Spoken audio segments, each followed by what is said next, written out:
I'm always doing things.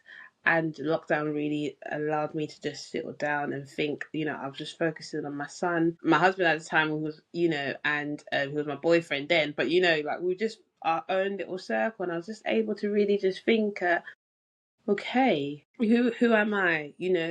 Why am I here? I know I'm a mother, okay, but I wasn't also comfortable with just being at home.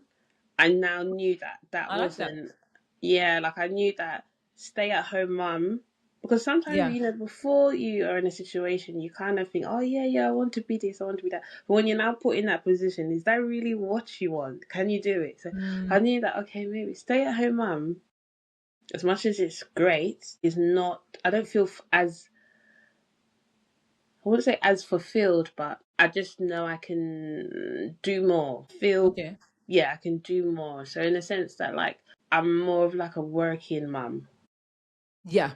basically. Yeah. So that I was able to understand that, because my mind was like, I need something to do. I need a project to work on, etc. Yeah. So the reason why I'm sharing this is because then once I now got my sense of purpose and what makes me happy, what gives me joy, what Yeah. do I love to do? That's the journey. I was then, started my journey, marrying it with, family life as well. Yeah. Then in 2023, I had a period where I was in, I had like a short period of, I'll say, illness. Okay.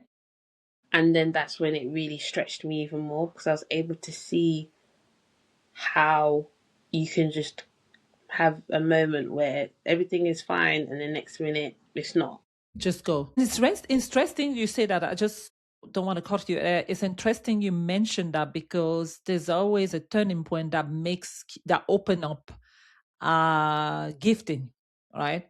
So it's like it's so amazing. Everybody I interview, you weren't the only not the only person who say, I've always dreamed to be a pharmacist. I always dreamed to be, there's always that turning point that open up the Mm. mind of that purpose, right?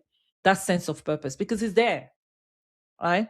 So tell me through that moment, that transition where you realize, okay, this is what I want to do. I want to help women with. Yeah, exactly. So that was it. So once I'd had that revelation to me, and when I really felt okay, I can really do this, then I said, okay, let me. So I had a vision. I really also, to mention as well, I think around that time as well, there's just a lot of conversation about women, a woman's worth, Mm. values. There was just so much Yeah, conversation online, and I was like, yeah, okay, let's reel it back, right? Let's just kind of reel it back. And I think you know social media, and people were using the social media a lot more back in 2022, 23, because of lockdown and post lockdown.